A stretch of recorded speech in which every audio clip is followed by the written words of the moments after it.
naujas atradimas, vis tokių suvokimų ateina, bet dirbant su dirbtiniu intelektu ir su žmonėm, kurie dirba su dirbtiniu intelektu. Ir vat mano praktiškai ką tik patirtas naujas ir suvokimas, ir atradimas, ir kaip asmeniškai turėčiau tobulėti. Tai pavyzdžiui, buvo chatas. Ir čia aš uždaviau klausimą, ten dirbtinio intelekto, vizualikos tematika. Ir atsakinėjo žmonės, kurie naudojasi, rašo promptus, kad jiems sukurtų ten video, statinius vaizdus.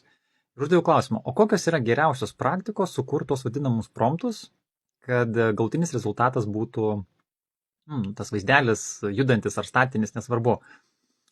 Vienas parašė, paskui antras parašė. Tikrai jie būtų yra rinkos profesionalai ir aš jiem netgi tikėčiaus gauti kažkokias tais gairės. Tai vienas parašė, kad tai yra labai platus klausimas ir eik į YouTube pasižiūrėk, nes ten belie kiek informacijos yra.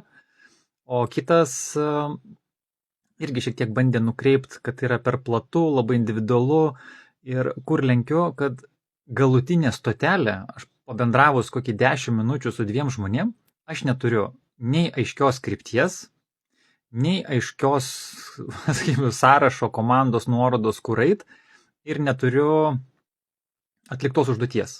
Nes tikslas man yra pasigaminti promptą, tokį istorijų, nuotaikų, tokį kaip ir dokumentavimo, struktūravimo programą, kuri paskui galop sugeneruotų man tą vadinamą promptą. Aš jau tokį įrankį pasidariau, kuris veikia kaip, uždavinėja klausimus, tam, kad tas promptas būtų išmanesnis, to, ko aš, pavyzdžiui, nenumačiau.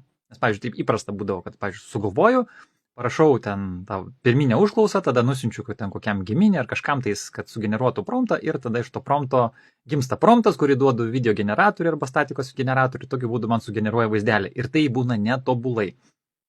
Ir dabar galvoju, kad būtų tobuliau, tai kada mano promptai būtų išmanesni, jau sugeneruoti mašinos, tai kad man užduotų papildomus patikslinančius klausimus ir kad o į ką užduot, kur nukreipti, reikia struktūros. Tai ir mano užduotis buvo žinutė žmonėm, kurie jau dirba tą temą ir kad jie pasidalintų savo geriausiam praktikom tai promptų generavimo struktūrai.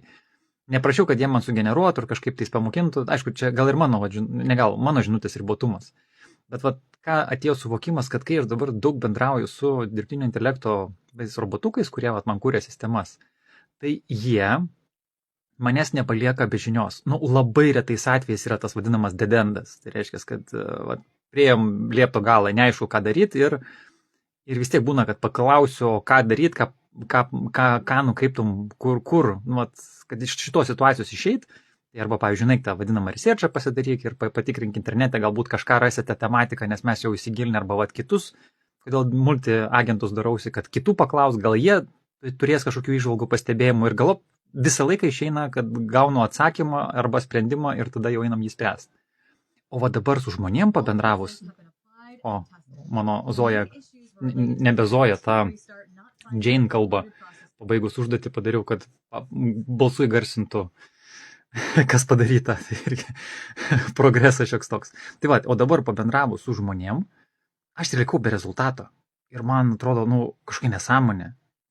Tai man reiškia, tada nėra prasmės eit klaus žmonių nuomonės, tas, kas susijęs su informacijos struktūravimu, nes jie man greičiausiai nepateiks atsakymų. Ar iš tingėjimo, ar iš laiko neturėjimo, ar iš galbūt norės apmokestinti šitą savo know-how pasidalinimą. Žodžiu, tai labai įdomu. Tai, pradedu matyti labai stiprią takoskyrą, kur mašina yra pranašesnė, bendraujant, sprendžiant klausimus, negu žmogus. Tai kuo toliau, tuo labiau įstikinu, kad žmogus liks tik tais draugystėm ir tam emociniam, socialiniam, kažkokiam tais palaikymui, bendrystei, kas tas sielai, vadinkim, būtų kažkokio peno, o visą techninį darbą, tiesiog darbą darys mašinos, nes tai yra daug paprasčiau, lengviau ir nėra nusivylimo. Tai viskas gerai ten su tai žmonėm, tiesiog tokia įdomi patirtis. Ir aš asmeniškai, kai dalinuosi, aš stengiuosi kuo daugiau pasidalinti, išsamiau, kitą kartą galbūt žmogui ir per daug būna. Ir dabar ilgas video, nes gaunasi, kad kuo aš išsamiau pateiksiu ir galbūt žmogui ateis žinutė ir jisai priims sprendimą ir imsis veiksmą, arba gal netgi bekalbant tą veiksmą bus galima padaryti. Manau, kad tada pasidarysiu aš pats reikalingas minimum rinkoj. be šitos savybės man bus šakės ir kitiem ekspertam bus šakės. Nu, nebent jie padarys darbą ir iš jų nebus tikimasi, kad jie pateiks kažkokį tai sprendimą, idėją, koks buvo pirminis užklausimas. Nu, žodžiu, tai dabar užklausimai versus rezultatas.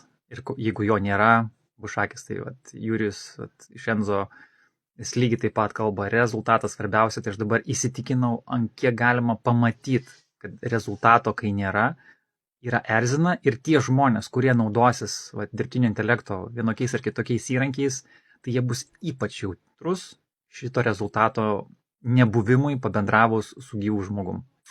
Linkiu klestėt.